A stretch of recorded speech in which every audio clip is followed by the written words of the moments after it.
예. 보통 이제 가사 첫 줄 갖고 우리가 제목을 얘기하는데 원래 제목은 또 하나의 열매를 바라시며죠. 예.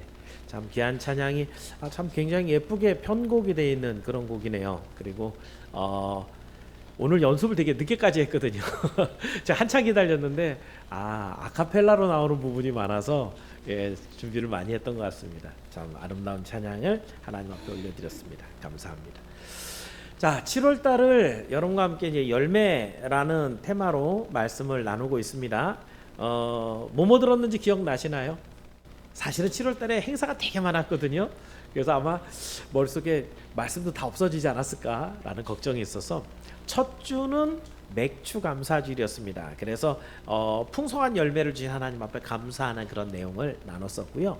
둘째 주는 요한복음 15장 내용을 가지고 하나님께서는 우리에게 과실을 많이 맺도록 깨끗하게 하신다라는 말씀을 중심으로 받았고요.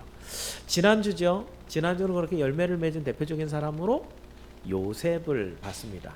요셉의 특징이라고 하면 성실함과 함께 정결함이 있었다. 그랬을 때 하나님이 기뻐하시는 열매, 좋은 열매, 아름다운 열매는 결국 하나님의 영광을 드러내는, 당신들이 나를 판 게 아니고 하나님이 나를 보낸 겁니다 라고 얘기하는 하나님을 드러내는 열매. 제가 그래서 첫 주가 맥주 감사 주일이라서 좀 모자랄 듯 싶다 그래갖고 첫 주에 우리 사회전도회 헌신 예배였죠. 그죠? 사회전도회 헌신 예배는 오늘 지금 읽으신 본문하고 병행 구절인 누가복음 내용을 가지고 나무와 열매의 관계. 그래서 나무는 어떻게 한다 그랬어요? 무슨 열매를 맺는지 보면은 그 나무가 어떤 나무다. 사과 열면 사과나무. 그죠? 근데 나무가 다 똑같이 사과 열다 그래갖고 똑같은 나무가 아니라 그랬어요. 좋은 열매를 맺으면 그 나무가 뭐가 돼요? 좋은 나무가 돼요. 사실은 우리 바깥에 있는 정원에 있는 감나무가 굉장히 오랫동안 오명을 쓰고 있었습니다. 쟤는 감나무가 이름만 감나무지 한 1년 되면 한 5개 열고 뭐 4개 열고 다 떨어지고 없고 막 이러니까 뭐 감은 분명히 열리긴 열리는데 그죠? 먹을 만하게 우리 손에 안 주니까 저 나무는 안 좋은 나무. 근데 이제 이따가 예배 끝나고 나가면서 보세요. 감이 많이 날렸나 어쨌나? 올해는 나름대로는 좋은 나무의 그런 모습을 보여줄 것 같은, 열매가 어떤 열매가 맺느냐에 따라서 좋은 나무다라고 하나님이 판단해 주신다고 했습니다. 자, 이제 오늘은 마지막으로 이제 열매라는 테마를 마무리하면서 산상수훈의 마지막 부분이죠. 자, 27절까지 이렇게 하고 나서 나머지 2절은 까만색으로 되어 있어서 예수님 말씀이 이제 끝난 부분이죠. 산상수훈이라고 하면은 예수님이 마태복음 중에 산에 올라가서 하신 말씀 5, 6, 7장에 있는 것을 산상수훈이라고 하는데 뭘로 시작하죠? 5장 처음을 8복으로 시작했어요. 그죠? 마무리를 지금 뭘로 하고 있어요? 열매로 마무리를 짓고 있어요. 무슨 얘기예요? 예수님의 복음의 핵심이 산상수훈이라고 한다면 그 안에는 다 디테일한 내용들이에요. 그런데 그걸 싸고 있는 껍데기가 뭘로 돼 있다는 거예요? 그 천국에 가기까지 하나님 앞에 천국을 소망하는, 복을 소망하는 사람이 되라는 얘기죠. 그 복을 소망한 사람이 결국은 어떻게 해야지 천국까지 가는 거예요? 열매 맺으면서 천국까지 가라. 그러면 그렇게 하는데 사이에 있는 내용들이 다 뭐예요? 이러한 것들이 너희들이 하면서 열매를 맺게 되는 것들이야 라고 하는 알맹이가 나머지가 되죠. 자, 그렇게 보면은 오늘 사실은 본문도 천국에 들어가라 라고 하는 주님의 말씀에 핵심적인 결론에 해당되는, 열매가 없는 사람들이 과연 천국에 들어갈 수 있는가 라는 것에 대한 질문을 던지는 구절이기도 합니다. 오늘 말씀을 듣고요, 목표는 뭐예요? 당당하게 천국 들어가는 거예요. 예수님을 믿고 하나님의 자녀된 분명한 소망을 갖고 믿음을 갖고 걸어가는데 주님 앞에 보여드릴 모두 열매도 잔뜩 가지고 주님 앞에 나아가는 그 삶을 주님이 지금 원하는 거죠. 오늘 말씀을 통해서 다시 한번 여러분의 삶에 말씀을 듣고 말씀에 순종해서 여러분에게 갖게 되는 열매가 풍성해서 주님 만나는 날을 기대하며 주님께 큰 칭찬과 상급을 받는 좋은 나무들이 모두 되기를 주의 이름으로 축원합니다. 그래서 오늘 드리는 말씀 제목은 본문 중에 있는 아름다운 열매라는 제목으로 세 가지 정도 살펴봅니다. 자, 첫 번째 먼저 볼 것은요. 좋은 나무가 아름다운 열매를 맺습니다. 이거 누가복음에 했던 얘기하고 똑같죠, 그죠? 좋은 나무가 아름다운 열매를 맺어요. 아름다운 열매를 보면 이 나무가 좋은 나무구나 라고 알 수 있습니다. 자, 산상수훈의 마지막 부분이고요. 천국에 들어가도록 우리에게 실천적인 가르침을 주는데 여기 안에 여러분이 읽은 내용에는 모두 세 가지 비유가 있습니다. 첫 번째는 지금 15절부터 20절 사이에 있는 아름다운 나무와 좋은 나무와 아름다운 열매의 비유입니다. 자, 예수님 교훈이 이렇게 시작합니다. 15절인데요. 자, 15절 한번 읽어볼까요? 같이 읽어봅니다. 시작.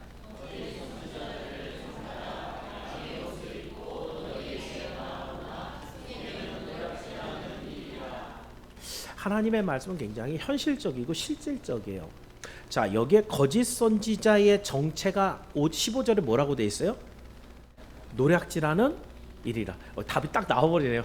지금 여기 모니터가 달려갖고 인도에서 오셨던 우리 정비루 선교사님이 이거 없어 불편하다 그래갖고 우리 시설부에서 이거를 달았고요. 달다 보니까 좀 선이 짧아갖고 이렇게 노출됐는데 오늘만 용서해 주시고 아마 긴 걸로 해갖고 위에다 부착을 할 겁니다. 어쨌든 제가 이걸 보니까 좋네요. 자, 왜냐면 여기 안 보이니까 저는 뭐가 떴는지 몰랐거든요. 자, 그런데 거짓 선지자의 특징이 뭐라는 거예요? 정체가 노략질하는 일이라는 거예요. 그런데 노략질하는 일이가 지금 어디 안에 있는 거예요? 양 우리 안에 있는 거예요. 어떻게 해요? 뭘 입고? 양의 옷을 입고. 그러니까 양이 속았다는 거예요? 안 속았다는 거예요? 이게 무슨 말이죠? 지금 이 시대에 가짜 목사, 가짜 교회가 너무 많다라는 거죠.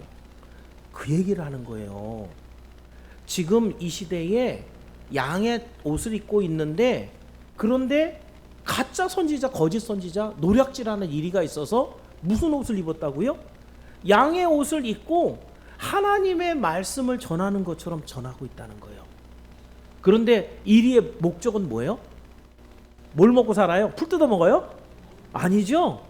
양 잡아 먹어요. 여러분이 이런 얘기들 가끔 하잖아요. 아유, 교회들이 왜 다 그 모양이야? 세상에 이단이 이렇게 많고 다 교회라 그래? 왜 그래요? 성경에 그렇게 써 있어요. 양떼 안에 가짜 선지자가 많아서 노략질하는 이리처럼 있다라는 거예요. 그렇다고 한다면 여러분도 좀 걱정이 되지 않습니까? 선양교회는 가짜 교회는 아닐까? 김동현 목사가 저희 양의 탈을 쓰고 있는 일인은 아닐까? 근데 예수님이 그러면 이게 진짜인지 아닌지 분간을 해야 될 거 아니에요. 그죠? 분별할 수 있어야 되잖아요. 그 내용을 줬어요. 자, 16절이거든요. 자, 16절 말씀 한번 읽어볼까요? 분별하는 이유, 방법, 시작. 예, 전체 중에서 16절에 그들의 열매로 그들을 안다라고 했습니다. 그러니까 여러분 결국 거짓 선지자는 좋은 열매를 맺는다는 거예요? 못 맺는다는 거예요? 못 맺는다는 거예요. 그런데 여러분 이 거짓 선지자는 그래서 결국은 죄를 잉태하고 사망을 낳습니다. 그리고 결국은 19절에 있는 것처럼 19절 여기 있는 거 시작. 거짓 선지자가 맺은 열매들을 어떻게 된다는 거예요? 찍혀서 불에 던져지느니라. 이 불에 던져진다는 게 성경적으로 얘기한다면 어떤 상황이에요? 예수님의 심판을 받아 지옥에 던져진다는 것이죠. 자, 그렇다면 여러분 반면에 주님의 몸된 교회 바르게 된 나무, 좋은 나무는 어떤 열매를 맺는가? 좋은 나무라고 하고 있고요. 좋은 열매를 맺어야 될 건데 본문 17절입니다. 자, 17절 한번 읽어볼까요? 17절 시작.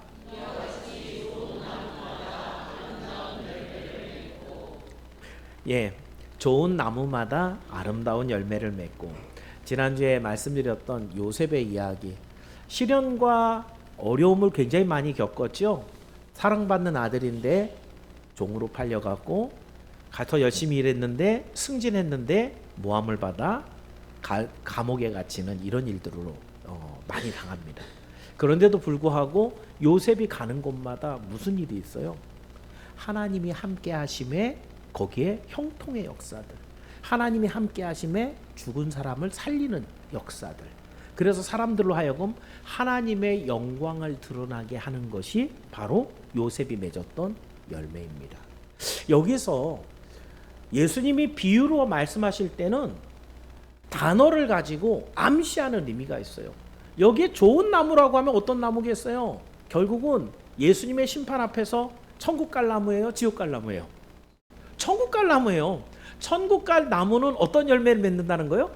아름다운 열매를 맺는다는 거예요. 그 아름다운 열매의 정체가 뭔데요?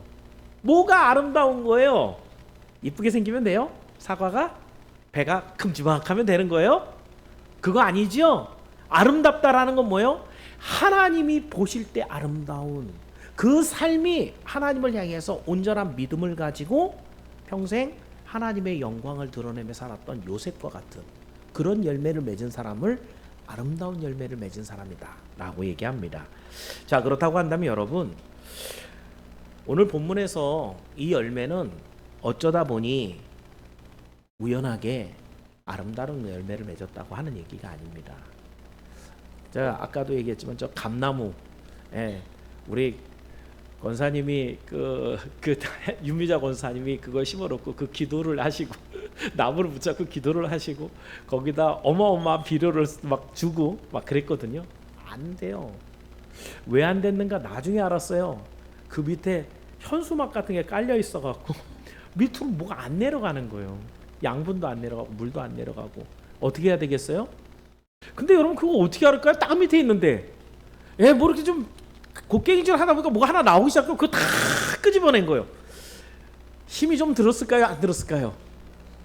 우연하게 갑자기 감나무 열매가 감이 많이 열렸을 것 같아요. 노력과 수고와 땀방울이 좀 흘러야지 그 나무에 열매가 생겼을까요? 농사 짓는 사람들은 알아요. 왜 농약을 쳐요?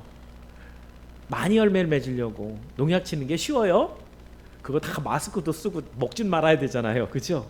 그 더운 여름에 농약 치는 게 얼마나 어려운데요. 그러니 좋은 열매는 그냥 맺어질 수가 없어요. 좋은 나무에서 좋은 열매가 그냥 맺혀지는 게 아니에요. 수고하고 애쓰고 흘린 눈물과 땀방울이 있어야 그 열매가 맺어진다는 거예요. 그 열매는 우리가 무늬만 성도로 살지 말고 마음 중심에서부터 진짜 성도로 살라는 말씀을 주고 있는 거예요. 우리는 그런 생각 하거든요. 신앙생활하면 어떻게 되겠지. 언젠가는 내가 천국 가 있는 그런 믿음이 있겠지 라고 하고 기도는 안 해요. 그런 생각만 하고 예배는 더 열심히 나오려고 시도하지 않아요. 10년이 지난 다음에 얘기하길 뭐라 그래요? 나는 왜 10년이 지났는데 변화가 없냐? 난 믿음이 안 자라지? 당연하죠. 못 따르잖아요. 좋은 열매는 우연히 맺히지 않습니다. 어쩌다가 생기는 게 아니에요. 그럴 것 같으면 하나님이 그 열매를 두고 칭찬하지 않습니다. 좋은 열매는 반드시 여러분의 땀이 흘러야 되고요. 우리 요한복음 15장에서 열매를 많이 맺게 하려고 하나님이 깨끗하게 하신다 그랬죠? 그 깨끗하게 한다는 게 뭐예요? 가지치기가 돼요. 잘라버려야 되거든요. 쓸데없는 거는. 이러한 여러분의 수고가 있어야 됩니다. 오늘 혹시 여러분이 나는 믿음이 성장해서 하나님 앞에 좋은 열매를 맺고 싶다라고 하는 마음이 있다면 결심해야 됩니다. 내가 뭐 한 가지는 잘라버려야 돼요. 뭐 하나는 땀이 좀 더 흘러야 돼요. 그렇지 않고는 좋은 열매를 맺을 수가 없습니다.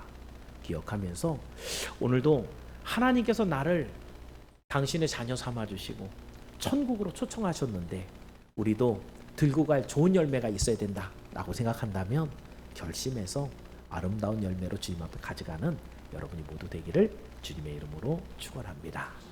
자, 두 번째입니다. 두 번째는 하나님의 뜻대로 행해야 천국에 들어갑니다. 자, 아름다운 열매가 없는 나무가 어떻게 될 것인가? 19절에 이랬거든요. 19절을 읽어볼게요. 시작.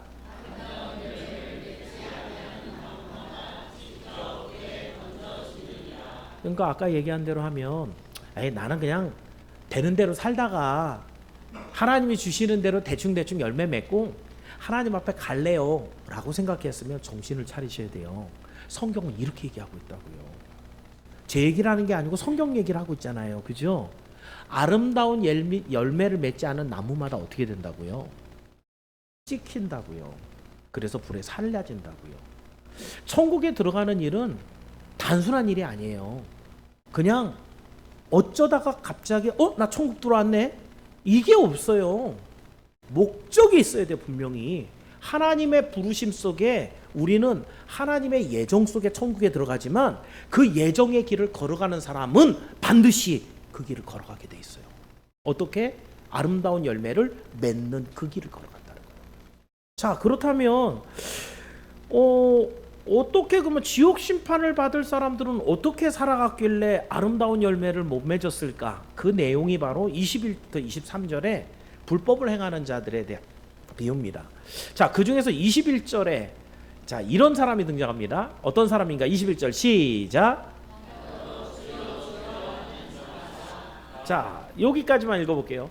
예수님을 보고 주여 주여 하고 외쳤어요. 그러면 이 사람은 교회 열심히 나온 사람일까요? 아닐까요? 예, 열심히 나온 사람이에요. 기도 열심히 한 사람일까요? 아닐까요? 기도도 열심히 한 사람이에요. 그 사람들한테 야, 저 사람 예수 믿는 사람이야 인정받았을까요? 아닐까요? 지금 무슨 얘기하고 있는 거죠? 좋은 열매, 아름다운 열매를 맺지 못한 사람의 특징인데 예수님이 뭐라 그러냐면 주여 주여 하는 자라 그랬어요. 근데 주여 주여 하는 거는 아니 그냥 대충대충 교회 다니는 게 아니고 기도를 진짜 잘하는 분이라니까요. 예배도 열심히 나와서 야, 우리 교회 권사님이야, 우리 교회 집사님이야, 다 아는 사람이라는 거예요. 그런데 심지어 이 사람은 어떤 일까지 하냐면 22절이에요. 자, 보통 권사님들도 이런 거 잘 못하시는 분들 많은데, 그죠? 목사님도 이런 거 잘 못하는 경우도 많은데 22절 이런 것도 합니다. 시작.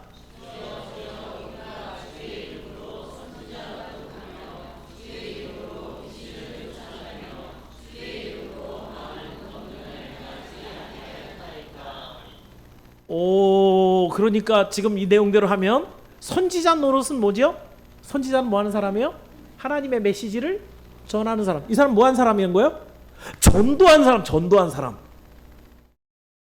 점점 어려워지는데? 이 사람은 열매를 맺는데 좋은 열매를 안 맺은 사람이라고 예수님이 얘기하시는 거예요. 근데 선지자 노릇을 했으니까 복음을 전해갖고 누군가는 예수 믿게 한 사람이잖아요. 그죠? 선지자 노릇했으니까. 다음에 뭐라 그래요? 주의 이름으로 귀신을 그럼 이건 진짜 쫓아냈다는 걸까요? 아닐까요?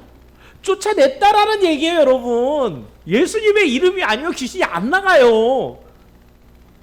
점점 더 어려워지죠, 그죠?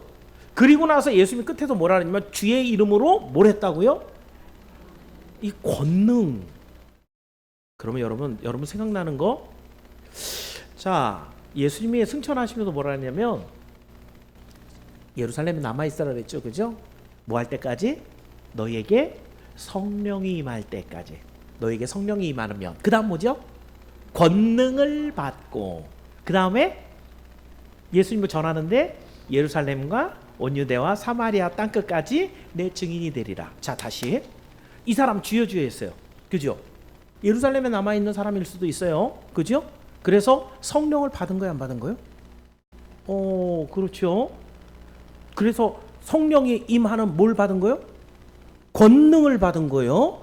그래서 지금 이 내용대로 선지자 노릇도 했어요. 귀신도 내쫓았어요. 그리고 많은 병도 고치고 권능도 행했어요. 근데 예수님 왜 모른다 그래요? 예수님 뭐라 그랬냐면 23절에 뭐라 그랬냐면 한번 읽어볼까요? 23절 시작.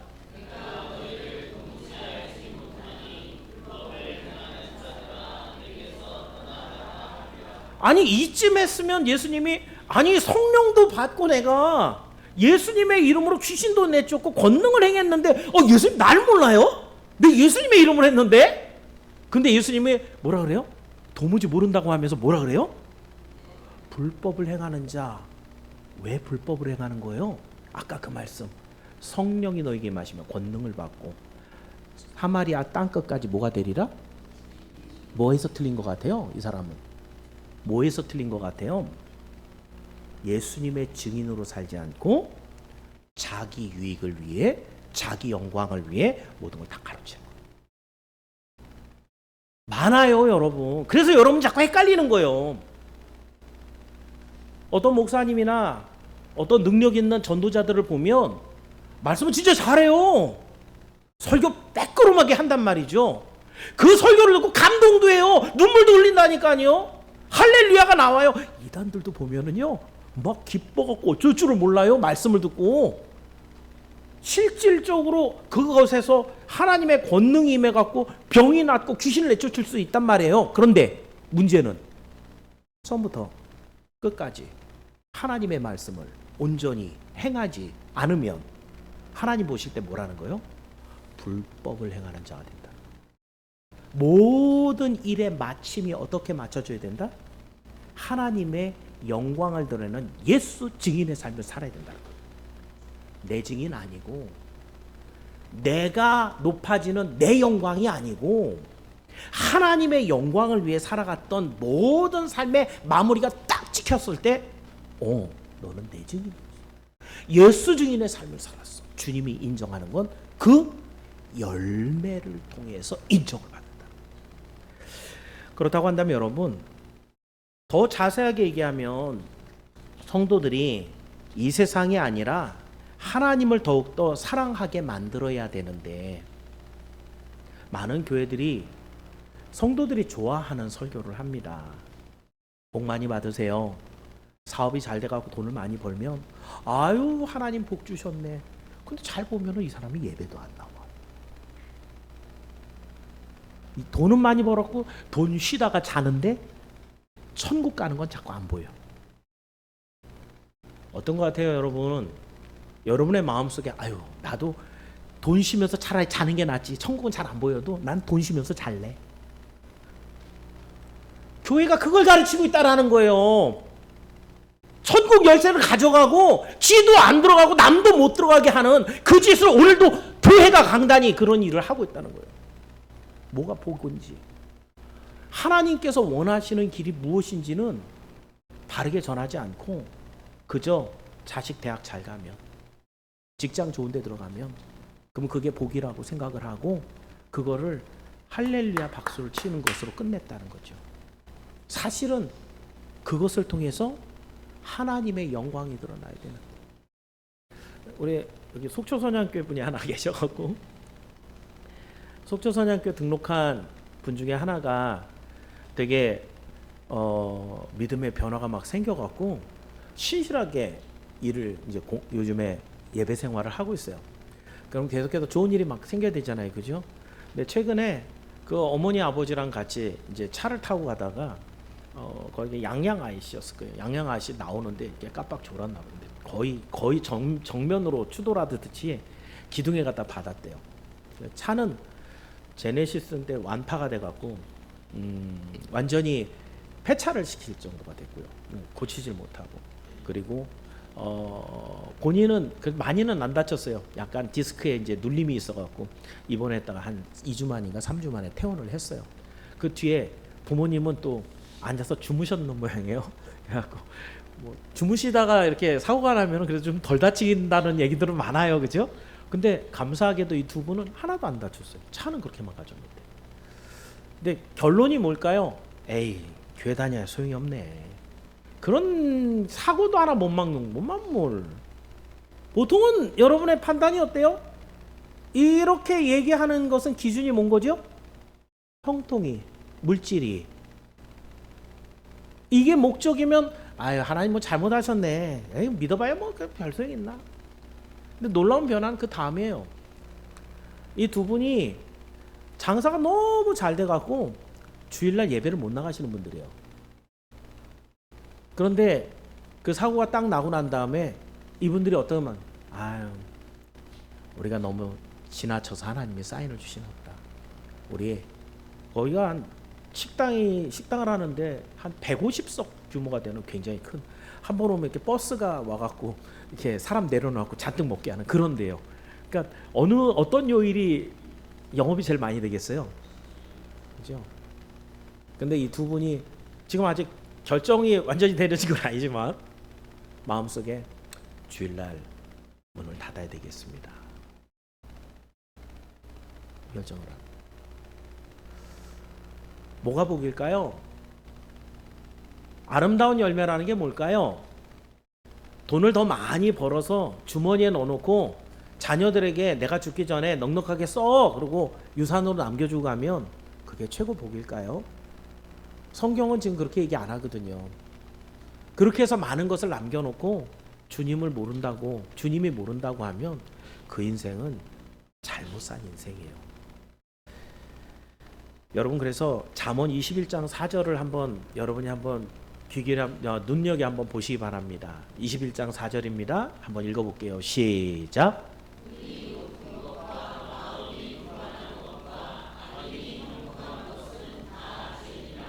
여러분이 아는 것처럼 눈이 높은 것 아나무인인 거죠. 그리고 마음이 교만한 것, 다른 생각보다 내 생각이 제일 옳아. 우리는 내가 제일 똑똑한 줄 알잖아요, 그렇죠? 아무리 전문가가 얘기해도 아유 내 말이 맞아 라고 나한테 말하잖아요, 그죠? 이런 거. 그런데 마지막에 한 가지 더 뭐예요? 악인이 형통한 것은 다 뭐다? 하나님의 기준이에요. 악인이 잘 먹고 잘 사는 게 그럴 수도 있죠, 그죠? 근데 하나님의 앞에 갔을 때는 그게 왜 죄가 될까요? 악인이 왜 잘 먹고 잘 사는 것 같아요? 하나님이 주신 일반 은총이죠, 그죠? 예, 일본같이 성실한 민족, 거기는 하나님 믿는 사람들이 1%도 안 돼요. 근데 거기 잘 살아요, 잘 못 살아요?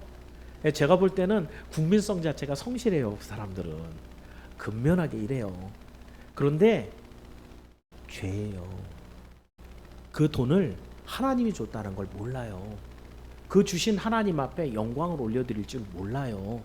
그렇기 때문에 잠언 21장 4절의 근거로 본다면 이 사람들은 분명히 악인인데, 예수 안 믿는 사람 다 악인이거든요. 악인인데 형통한 것은 죄다라고 얘기하고 있어요. 여러분은 악인이어도 좋다, 나는 형통한 자가 되겠다 라고 원하십니까? 아니면 내가 그렇게 넘치도록 풍성하지 않을지라도 나는 하나님 앞에 딱 붙들려 있는 믿음의 사람이 되겠다, 그것을 더 원하십니까? 성경은 예수 믿는 것을 복이라고 얘기합니다. 지금 우리 산상수훈 보고 있잖아요, 그죠? 산상수훈 시작 어떻게 했어요? 복 있는 자는, 심령이 가난한 자는 복이 있나니, 이렇게 시작하죠, 그죠? 예수 믿고 천국을 갖고 있는 사람이 복 있는 자다. 제 말이 아니에요. 하나님의 말씀이에요. 절대 기준이라는 거예요. 어느 누구도 흔들 수 없는 진짜 기준이라는 거죠. 이것을 기억하면서 여기에 제가 물질적인 번영이 반드시 아름다운 열매가 아니고, 오늘 본문의 결론 21절 끝에 이렇게 돼 있어요. 자, 본문 21절 끝에 읽어봅니다. 시작.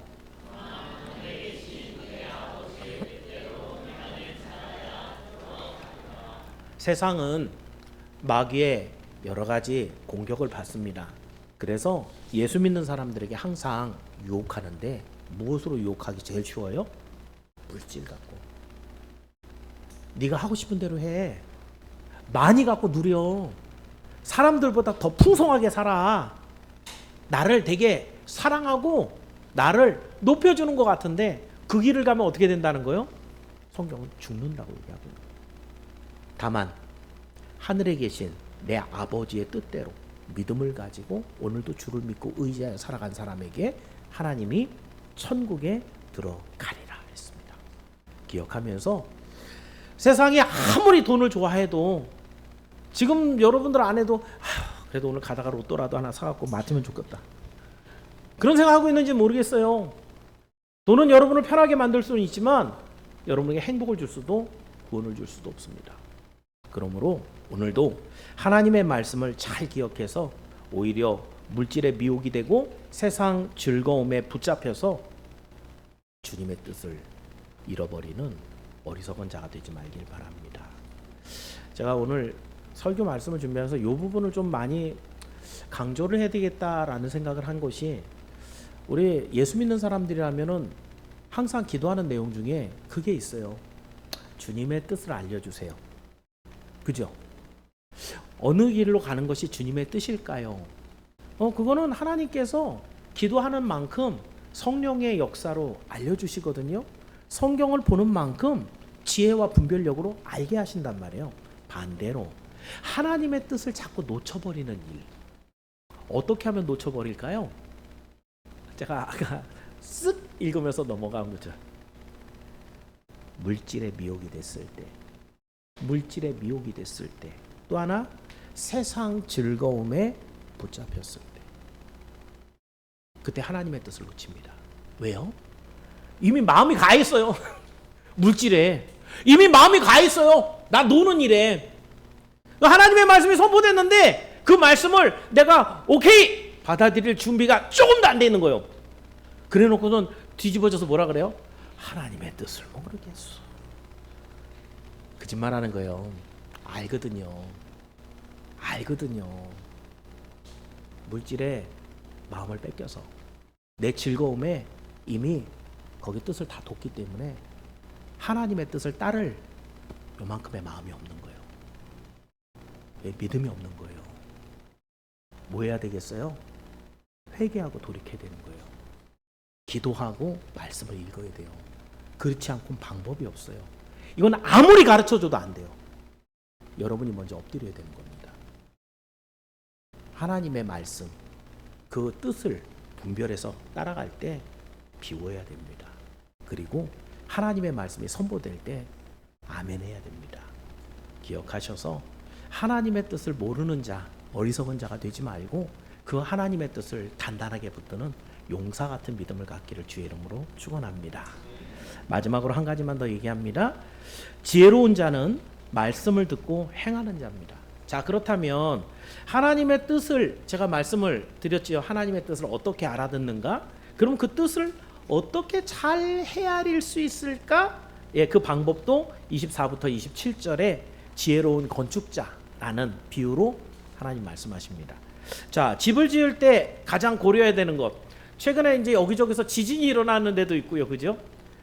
제가 네팔 지진 때 그 지진 난 현장을 갔다 와 봤는데, 우리 친구들도 벌써 한 3년 됐나요? 네팔 갔다 온 친구들 아직도 복구 안 된 데 있죠.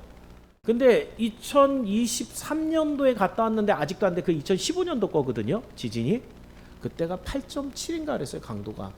근데 거기 네팔은 특징이 뭐냐면 흙으로 다 지었어요. 지진 나면 흙집 어떻게 되겠어요?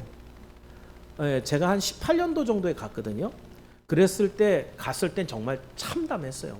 도로도 유실된 게 뭐 말도 못하고, 지진이 한번 나면, 그래서 우리 요즘 내진 설계 같은 거 많이 하잖아요. 그죠? 단단하게 짓는 게 중요하다라고. 오늘 본문에 집을 지을 때 가장 고려해야 될 것은 어느 재해에도 불구하고 무너지지 않는 집을 지어야 된다. 예수님 말씀하시는데요. 24절 한번 읽어볼까요? 자, 24절입니다. 같이 읽습니다. 시작.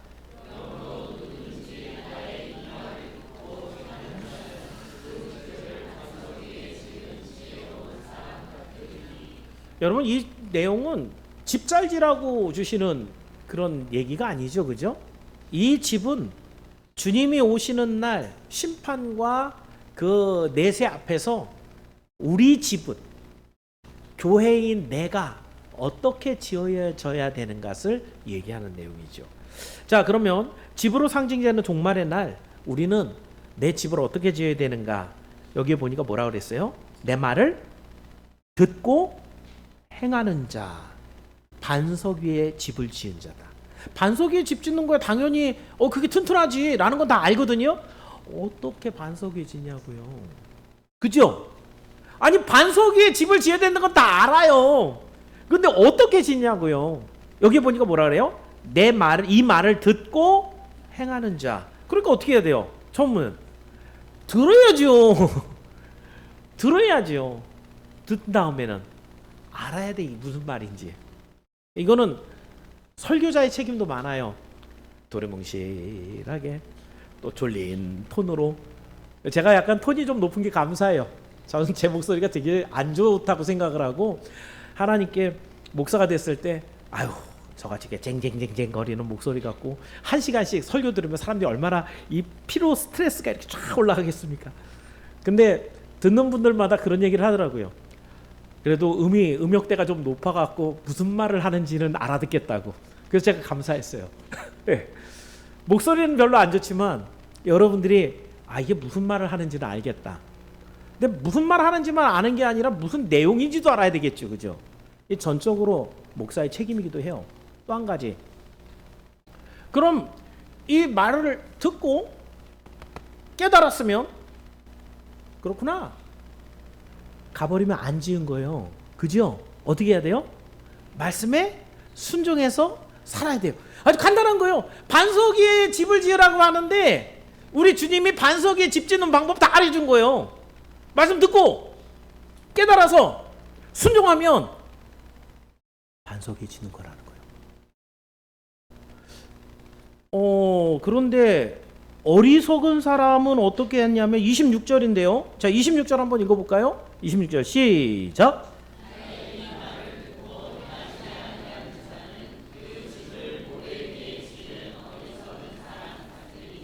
자, 이 사람도 똑같은 거죠, 그죠? 말씀을 듣고 사실 어디서부터 어리석은 거예요? 안 듣는 사람부터 어리석은 거죠, 그죠? 안 듣는 사람. 우리가 흔히 얘기하기에 예수 바깥에 있는 사람들, 말씀 듣는 거를 중요한 줄 모르는. 혹시 여러분이 신앙생활 하면서 저도 가끔 피곤할 땐 그래요. 목사님들하고 같이 가갖고 뭐 이렇게 우선 세미나가 있고 막 이럴 때 오늘 예배 땡땡이 쳤으면 좋겠다. 이런 마음을 먹으면 되는 거예요? 안 되는 거예요? 어떻게 하는 거예요? 하나님의 말씀이 자꾸 듣고 싶어야 되는데 에휴 목사님 설교 뭐 새벽마다도 하시고 수요일날도 하고 금요일도 하고 다음 주에 오면 또 계실 텐데 뭐 귀한 걸 모르는 거죠. 제가 이 설교를 개척해서 제 그 용인에 있는 교회에서도 무척 많이 했어요. 그러면 제가 그런 얘기, 내가 언제까지 여러분들에게 계속 설교를 계속 할 수 있을 거라고 생각하지 마십시오. 근데 아무 생각 없이 그렇게 한 거예요. 왜냐하면 성경이 그렇게 얘기하니까. 내가 언제까지 여기 강단에서 뭐 그렇다고 저만 주의 종이 아니에요. 예, 주의 종이 많은데 내 설교를 언제까지 늘 들을 수 있다고 생각하지 마십시오. 나는 하나님께 붙잡힌 사람이라. 우리 교수 목사님이 그런 얘기했어요. 목사는 항상 넥타이를 해야 돼요. 왜요? 하나님이 이렇게 잡아 끌면 가야 돼. 그 목줄이라는 거예요. 성도는 교회를 지키는 사람들이에요. 여기다가 하나님이 세워놓은 사람들이고 목사는 하나님이 이끄는 대로 그냥 끌려가는 사람이에요. 그러니까 하나님이 어디로 가라 그러면 전 가야 돼요. 제가 그 설교를 엄청 많이 했거든요. 그런데 제가 여기로 떠나오게 됐을 때 우리 개척한 교회 성도들이 아마 그런 생각, 목사님이 그럴 줄은 몰랐습니다. 우리를 버리고 가시다니. 버리고 간 거 아닌데 맡기고 갔는데.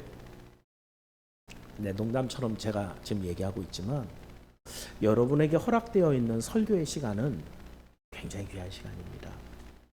하나님께서 여러분에게 준비해서 당신이 하고 싶은 말씀을 하는 시간이고요. 목사가 기도함으로 주님의 뜻을 받들어서 선포하는 시간이고요. 성령께서 여러분의 말씀을 받아서 역사하시는 시간이거든요. 그 시간을 귀하게 여기는 사람이 말씀을 듣는 사람이에요. 그렇게 말씀을 듣는 사람은 예배를 사모해야 돼요. 제가 작년, 재작년 계속 예배, 우리 지금도 우리 선교팀 중에 예배 한 번 더 드리기 기도 제목으로 올라오시는 분들이 있어요. 그게 성경적으로 맞아요. 왜요? 좋은 열매를 맺으려면 반석 위에 집을 지으려면 한 번 더 말씀을 들어야 되거든요.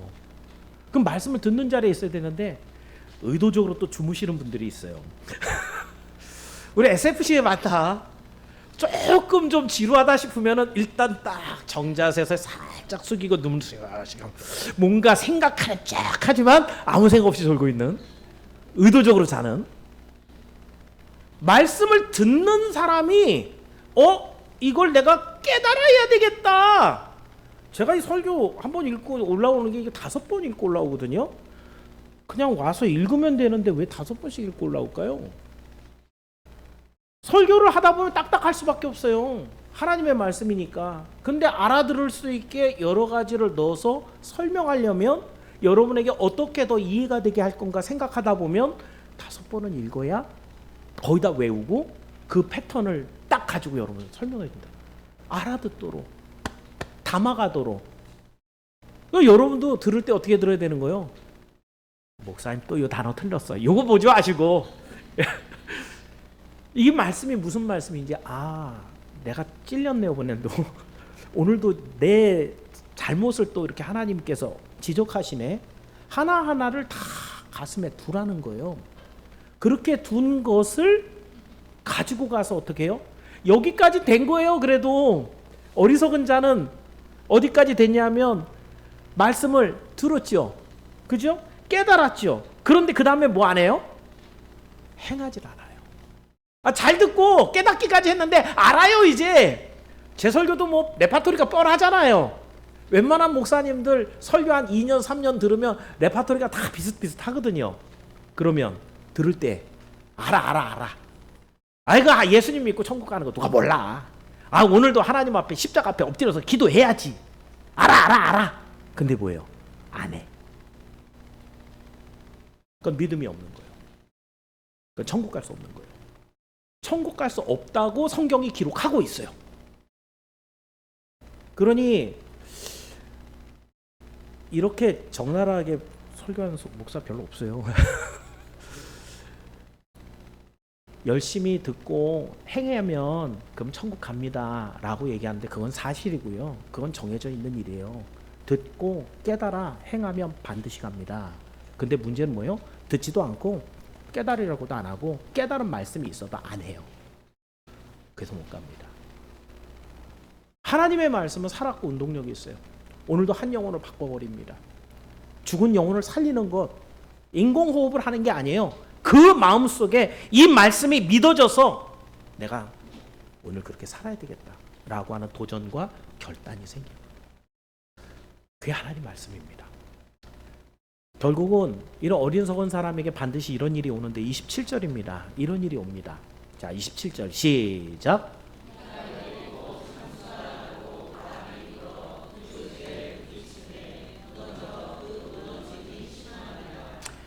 모든 말씀이 다 현재 수동태입니다. 사실은 비가 내리고 창수가 내고 바람이 부는 거 이거 전부 다 마지막에 주님 심판할 때 모습이거든요. 지금 있는 일이야. 좀 더 있어야 돼요.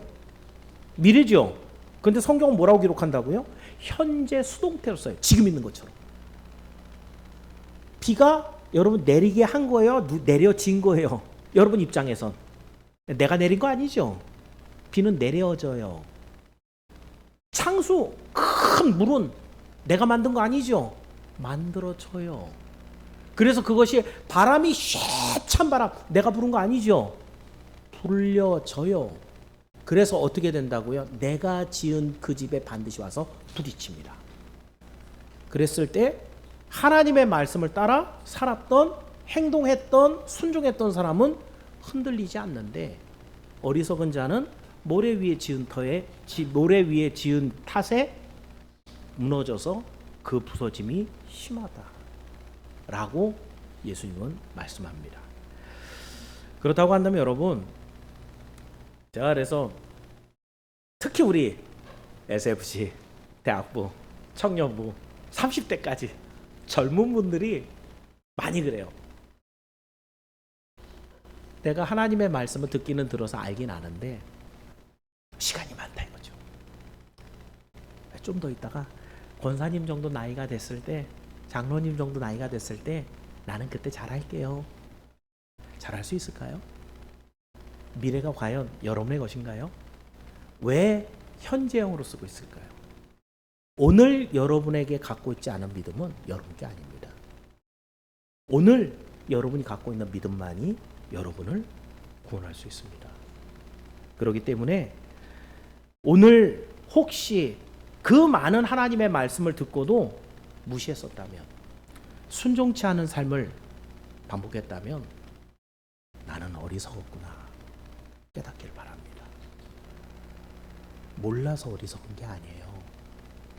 순종하지 않아서 어리석은 거예요. 성경을 그대로 제가 지금 풀어드리는 거예요. 그렇다고 한다면 예수님이 원하시는 건 뭐예요? 어리석은 자가 되라는 거예요? 지혜로운 자가 되라는 거예요? 그래서 제가 말씀을 전하는 거예요. 이 말씀을 듣고 나서 지금 기분 좋았고 오늘 말씀은 꿀떡같이 넘어가네요 이런 분이 여기 있을까요? 그 목사는 뭔 감정이 있다고 여기 있는 사람 다 기분 나쁘게 이런 얘기를 하고 있대? 목사가 나면 이 얘기는 아무도 안 하거든. 우리가 지금까지 살았던 엉터리 같은 신앙생활을 우리는 신앙생활이라고 생각을 하는데 주님이 보실 땐 주여 주여 그 놀라운 기적까지 일으키는 그 모습까지도 사실은 주님의 말씀대로 끝까지 행치 아니하면 주님의 영광을 드러내는 일로 마무리가 되지 않으면 내가 너희를 도무지 알지 못한다. 굉장히 무서운 말씀이거든요. 도대체 얼만큼 우리는 열심을 다해서 주님의 뜻을 쫓아야 되는 것인가? 죽을 때까지 성화를 해도 다 할 수 없는 것. 이게 하나님의 말씀이거든요.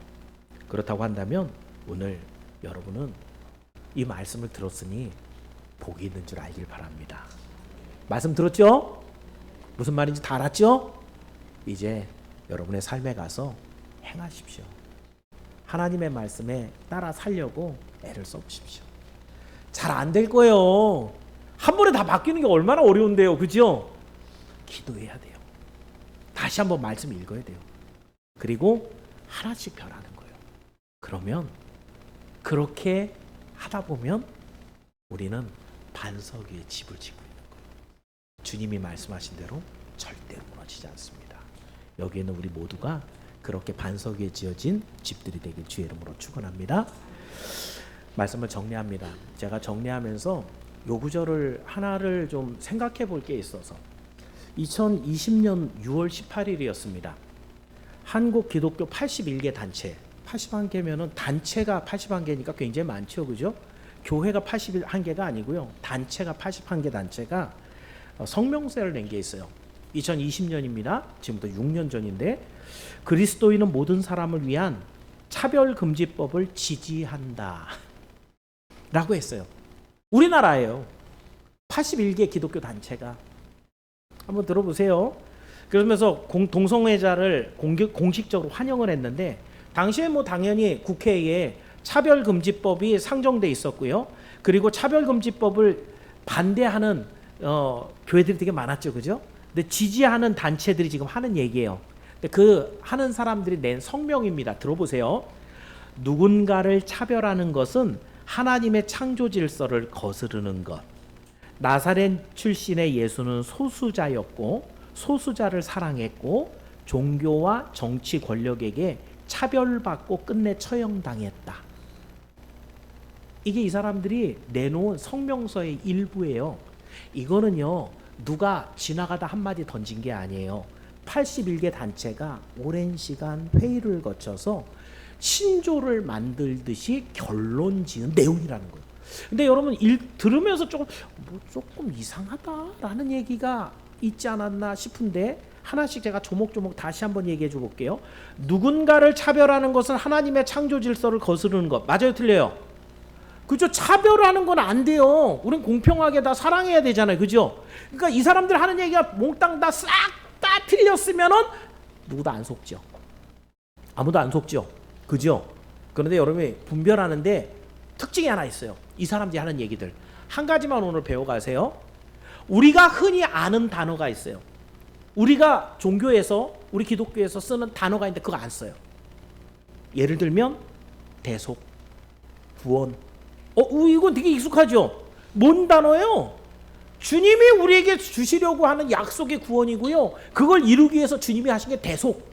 우리 대신 죽은 거잖아요, 그죠? 근데 여기에 그런 단어들 하나도 없고 이상한 단어들이 들어갑니다. 나사렛 출신의 예수는 소수자였고, 이거부터 인정할 수가 없죠. 예수님이 나사렛의 출신이지만 나사렛 사람들이 죽었어요.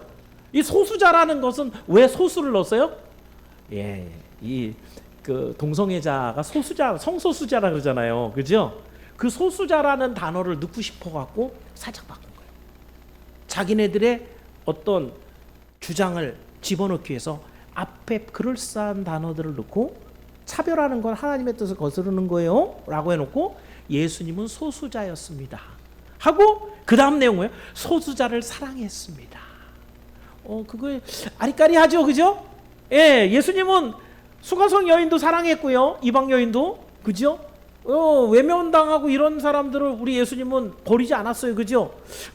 그래 소수자도 사랑했다라고 얘기할 수 있나? 하여튼간에 애매하게 얘기를 해놓고 그 다음 소수자를 사랑했고 종교와 정치 권력에게 차별받고 끝내 처형당했다. 종교와 정치 권력에게 차별받고, 자, 요게 단어 차별받고, 차별이라는 단어를 쓰고 싶은 거죠. 왜요? 성소수자들이 차별당하고 있다 이거예요. 그죠? 근데 예수님 차별당했어요? 아니면 외면당했어요? 이건 다른 말이거든요. 차별은 동등하게 해줘야 되는데 누구는 잘해주고 누구는 안 해준 거예요. 외면은 뭐예요? 모른 척 해버린 거, 내버린 거죠. 조금의 차이 같은데 완전 큰 차이거든요. 왜요? 예수님은 일부러 외면당하신 거예요. 자기 백성에게 외면당해서 당신을 내어주시는, 요한복음을 보시면 군병들이 예수님 못 잡아요. 예수님이 내가 그러라 그러니까 뒤로 나가자빠졌다고요. 그런 예수님을, 그 메시아를 그 인간이 어떻게 잡아가냐 이거예요. 근데 나를 잡아가, 그리고 이 사람들은 놔줘. 그래서 잡힌 거예요. 당신이 내어주지 않으면 잡아갈 수도 없어요. 차별이라고요? 여기에 맨 마지막에 뭐라고 썼냐면 처형당했다. 우리도 예수님이 십자가에 죽었다고는 얘기하지만 처형당했다고는 잘 안 쓰죠. 우리는 대속의 죽음을 죽으셨다 이랬지요. 그 죽음 자체가 어떤 죽음이냐? 큰 값을 치러서 우리의 구원을 이루신 놀라운 하나님의 영광으로 얘기하는데, 처형이란 단어는 어때요? 불쌍해. 어떻게 그렇게 죽일 수가 있지? 어감이 다르단 말이에요. 자, 제가 몇 가지 일부러 지금 길게 말씀드리는 거예요. 혹시 책을 좋아하시고 여러 가지 종교 서적을 읽는 분들에게 제가 드리는 말씀이에요. 우리가 교회에서 흔하게 쓰는 단어들은 굉장히 의미가 분명합니다. 그 분명한 의미를 가지고 여러분에게 신앙이 깊이 있게 들어가게 하려고. 그런데 여러분을 속이는 단어들은 애매한 단어를 쓰기 시작해요. 교회에서 열심히 다녔는데 제가 안 쓰는 단어를 어떤 책에서 많이 쓰더라. 그러면 일단은 색안경을 쓰십시오. 뭔가 다른 꿍꿍이가 있는 거예요. 왜요? 정의가 돼 있는, 합의가 돼 있는 단어를 안 쓴다라는 것 자체가 벌써 틀린 거예요. 다른 의미를 담고 있다는 거예요. 결국은 이렇게 해서 성소수자들의 사랑했던 예수님이니까 대한민국가 차별금지법 받아들이고 성소수자가 잘 활동할 수 있도록 아주 장려하는 법을 만들어줘 이거죠. 하고 싶은 얘기는. 그런데 여러분 한번 생각해 보십시다. 소수자에 대한 이야기. 대부분의 사람들은 살인하지 않죠. 혹시 살인해 보신 적 없죠, 그죠? 근데 요즘 참 이상한 재판이 많아요. 살인자는 정말 소수에 불과한데, 소수자죠. 살인을 개인적인 성향이나 성품 또는 약을 먹어서 심신미약 이래 갖고 이 사람이 죽인 거니까 그 상황에 따라 한번 봐줍시다 해갖고 살인을 그냥 봐준다 라고 하면 이 사회가 어떻게 될까요? 예, 돈만 많은 사람, 그건 지금 여러분이 영화로도 많이 보고 있고 실제적인 사건들도 많이 나고 있는데, 돈 많은 집 또는 권력 있는 집 아들은 죽여놓고 와서 술 한잔 막 퍼먹고 나서 변호사 비싼 사람 쓰죠. 그래갖고 집행유예 받고 나와요. 그게 옳은 겁니까? 그래서 성경은 이렇게 하고 무죄로 막 풀어줘도 되는 겁니까? 소수자라고 해서. 마찬가지로 여러분 성경에 살인은 동성애는 살인보다 더 심각한 죄입니다. 어떻게 해요? 살인 같은 경우는 실수로 저질렀을 때 하나님이 뭘 만들어줬죠? 구약에 도피성 줬어요. 내가 죽이려고 한 게 아닌데 도끼가 쭉 빠졌는데 맞아서 죽었어요. 그런 경우 어떻게 해요? 거기 도망가서 살아. 그거는 사람 죽였지만 정상 참작을 해줄게 이거거든요. 여러분 동성애에 대해서 성경 어느 구절이라도 이 사람들 참 불쌍한 사람이니까 좀 아껴줘 이런 구절이 있을까 없을까요? 없어요. 다 돌로 쳐 죽이라고 돼 있어요. 하나님의 말씀은 1.1획도 바뀌지 않는 온전한 우리 삶의 기준입니다. 그걸 누가 자꾸 바꾸는 거예요? 세상이 바꾸는 거예요. 근데 여러분, 이 동성애만 그러겠습니까? 차별금지법이 그러면 지금 우리가 무슨 얘기하고 있냐면 열매라는 얘기를 쓰고 있는데, 우리 차별금지법은 아직도 좀 그래도 법원에서 국회에서 계류가 되고 있어요. 하도 기독교 단체에서 이제 반대를 하고 일어나니까. 근데 여러분, 차별금지법이 통과된 나라들을 보면은 열매가 어떤지 알 거 아니에요, 그죠? 우리보다 한참 먼저 된 영국과 미국, 우리나라보다 기독교가 잘 발달된 나라예요, 덜 발달했던 나라예요? 이건 말할 것도 없죠, 그죠? 기독교가 막 만들어졌고 장로교가 만들어진 게 스코틀랜드, 영국이고요. 기독교 바탕에 나라가 세워진 나라가 미국이에요. 지금도 미국 대통령은 대통령 선거를 할 때 대통령이 성경 위에다 손 얹고 선서를 해요. 그런 나라란 말이에요. 근데 차별금지법이 통과가 된 다음에는 어떤 일이 있냐면, 동성애가 불법이라고 설교하면 재판을 받습니다. 성경인데, 성경의 내용에 그렇게 돼 있는데, 이게 헤이트 법안이라 그래갖고 사람들이 싫어하는 말을 하는 그런 것에 대해서 제재를 가하는, 그 몇 천만 원씩 벌금이 나와요. 그래갖고 미국에는 그거 전문 변호사가 있어요. 교회 목사가 설교하는 거 그거 다 신경 써갖고 못하니까 변호사가 있다가 그거 누가 제소를 하면 그 성도들이 제소하는 거예요. 목사가 설교했는데 앉아있는 성도들이 우리 목사가 동성애를 반대하는 그런 설교를 했는데 나 기분 되게 나빴어요. 그래갖고 고소하면 잡혀가는 거예요. 그럼 그 변호사가 해주는데 몇 천만 원씩 벌금이 나옵니다. 뿐만 아니라 동성애자를 고용하지 않은 사업주가 있었어요. 신앙적인 가치 때문에 우리 기업에는 동성애 하는 사람은 내가 취업시킬 수 없습니다. 수십억 벌금이 나왔어요. 진짜 나온 일이에요. 수십억 벌금이 나왔어요. 지금도 사실은 학교에서는 우리 아이들에게 동성애를 가르칩니다. 지금 제가 우리나라 학교 현장은 정확히 모르겠는데 우리나라도 지금 많이 다르지 않습니다. 동성애 법안이 통과는 안 했지만 얘네들 성교육 시간에 나중에 우리 SFC 운동원들한테 한번 물어봐야 되겠어요. 미국이나 영국 같은 경우 뭐까지 가르치냐면 동성애를 가르친다는 게 뭘까요? 남자고 여자는 사실은 저는 옛날부터 이게 좀 이해가 안 가긴 했어요. 서구 유럽은 20년 전만 해도 20년 전부터도 여학생이 학교 갈 때 부모가 콘돔을 넣어줬어요. 여기서부터 썩은 거죠. 그죠? 결혼이라는 것이, 성관계라는 것이 하나님 안에서 아름다운 그런 사랑의 관계가 돼야 되는데, 학생이 학교를 가는데 부모가 콘돔을 넣어줘요. 여학생한테. 왜? 성행위를 하지만 임신은 하지 마. 이거였거든요.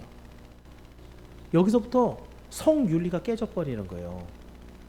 처음에 하나 담이 벽돌이 하나 빠지고 나면 와르르 무너지는 거예요. 이제 학교에서 동성애를 가르친다면 기본적으로 남자고 여자가 성행위를 한다는 거는 다 이해가 가잖아요. 그럼 동성이 성행위를 하려면 어떻게 할까요? 그걸 가르쳐 주는 거예요. 기구, 사용법, 어떤 형식으로 통탄할 만한 일들이 지금 미국과 영국에서 일어나고 있다는 거죠. 열매를 보라는 거예요. 나무를 보면 그 열매를 보면 그 나무가 어떤 나무인지 알 수 있다. 근데 사실은 차별금지법을 그래서 대한민국에 있는 교회가 목사님들이 그렇게 목숨을 걸고 차별금지법 안 됩니다 라고 얘기하는 뭐 여러 가지, 그러니까 차별금지법을 만약에 국회의원들이 만들 것 같으면 좀 세부적으로 만들어줘야 돼요. 따로 필요한 게 있으면 인권에 대한 건 인권 따로, 성에 대한 건 성 따로, 그렇게 해갖고 일부 받아들여질 수 있는 건 받아들이고 아닌 건 아니고 이렇게 해야지, 뭉뚱그려갖고 이건 해야 되고 저건 해야 되고 하고 같이 묻었단 말이에요 거기다. 그러니 다 못 통과되는 거죠. 이거를 한꺼번에 통과시키려고 하는 그 저희도 참 문제고요. 어쨌든 지금 얘기는 말씀을 얘기하는 거예요. 그럼 여러분, 차별금지법만 문제입니까? 마귀는 죄를 만들 수 있는 수많은 무기를 가지고 있어요. 오늘도 여러분을 뭘로 공격할까 아마 고민하고 있을 겁니다. 그렇다면 여러분은 어떻게 살아야 되겠습니까? 차별금지법만 문제가 아니라 여러 가지 지금 뭐 생각지도 않았던 뭐 좋은 아름다운 열매 얘기하시면서 갑자기 뭐 차별금지법에 뭐 동성애까지.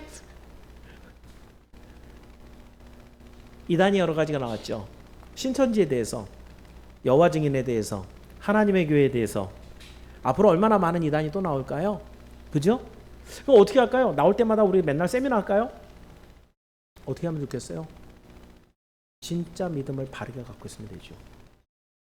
예수 그리스도를 믿는 분명한 믿음이 있으면 어떤 가짜가 오더라도 다 비교해 봐서 아, 이거 틀렸다. 분별력이 있어야죠. 다시. 세상을 살아가면서 수많은 잘못된 열매를 맺게 여러분을 자꾸 유혹해 올 것인데 여러분은 어떻게 이것을 감당해낼 겁니까? 적극적으로 아름다운 열매를 맺는 거예요. 너희는 세상의 빛과 소금이라. 세상에 있는 이 어둠이 너희들 빛 때문에, 너희들 소금 때문에 여기에 자리하지 못할 것이다. 하나님의 말씀을 듣고 깨달아서 그 말씀대로 살아가는 그 삶이 빛이 되어서 세상을 비춰버리고 그 삶이 선한 일들을 이루어서 세상을 바꿔놓을 때 이런 악하고 더러운 것들이, 그런 악한 열매들이 맺지 못하도록. 제가 그래서 금요일날 우리 어린이들이 있을 때 설교하면서 제가 그런 얘기를 했어요. 어떻게 해야지 그러면은 아름다운 열매를 맺을 것인가? 예, 바로 윗구절에 있어요. 오늘 본문에 윗구절에 뭐 있냐면 예수님께서 이제 네가 대접받기 원하면 그대로 대접해라. 황금률이죠. 네가 칭찬 듣고 싶으면 칭찬해줘라. 네가 선물 받고 싶으면 선물해줘라. 네가 착한 말로 위로받고 싶으면 네가 먼저 착한 말로 위로해줘라. 세상엔 이런 법이 없어요. 세상에는 눈 맞으면 눈 때리라고 돼 있습니다. 보상을 해줄 거 생각을 하고 때리라고 돼 있지 살리는 법이 없어요. 예수님만이 주시는 법이죠. 오늘 우리가 열매를 맺는 것이 얼마나 중요한 것인가를 생각하라고 지금 말씀을 드리는 거예요. 좋은 열매는 좋은 나무를 보여주는데 그 좋은 열매를 대충 맺어도 될까? 나중에 맺어도 될까? 다 세상이 넘어가서 죄 가운데 온전히 뒹굴고 있을 때 혼자 좋은 열매를 맺으려고 하는 그 열심은 얼마나 힘들겠습니까? 그래도 아직은 소망이 있을 때 주의 몸된 교회 성도들이 하나가 돼서 우리만이라도 더욱더 진리를 쫓고 하나님의 말씀을 붙들어서 하나님이 원하시는 열매를 맺는 것, 이 시대에 여러분이 받은 사명들이에요. 기억하면서 오늘도 여러분의 삶 속에 하나님의 말씀이 삶으로 그대로 드러나서 하나님이 원하시는 아름다운 열매를 많이 맺음으로 이 세상의 추악한 것, 더러운 것들이 여러분을 더럽히지 못하는 구원의 길을 가는 여러분이 모두 되기를 주의 이름으로 축원합니다. 기도합니다. 은혜로우신 아버지 하나님, 오늘은 열매에 대해서 마지막 주일을 통과하면서 우리가 아름다운 열매를 맺는 것이 얼마나 중요한 일인지를 살펴봤습니다. 좋은 나무는 그 아름다운 열매로 드러난다 했고, 그 아름다운 열매를 맺기 위해서 오늘 우리는 하나님의 말씀을 듣고 깨달아 실행해야 하는데, 그 아름다운 열매를 맺기 위해서 오늘 우리가 최선을 다해 열심히 하지 않으면 죄는 어느 순간 우리를 다스리고 있다는 것을 우리는 잊지 말아야 되겠습니다. 세상 속에 살아가고 있기에 오늘도 주님의 구별하심, 주님의 도우심이 간절히 필요합니다. 오늘 우리 선양의 모든 지체들, 그리고 이 땅에 있는 주님의 모든 자녀들을 위해 오늘도 하나님 일하시옵소서. 우리 가운데 계시며 말씀을 더 풍성하게 해주시고 그 말씀을 따라 살아가는 자들에게 지혜와 능력을 주시며 이 말씀대로 살아간 결과 아름다운 열매가 한 영혼을 또 죽은 가운데 살려내어 주님 품에 안기게 하여 주옵소서. 그래서 이들이 가는 모든 곳에 주님의 영광이 드러나 아름다운 열매를 맺은 정말 열매가 가득한 가지들이 다 될 수 있도록 주님께서 함께하여 주시옵소서. 감사하며 예수님의 이름으로 기도하옵나이다. 다 함께 찬송가 508장을 드립니다.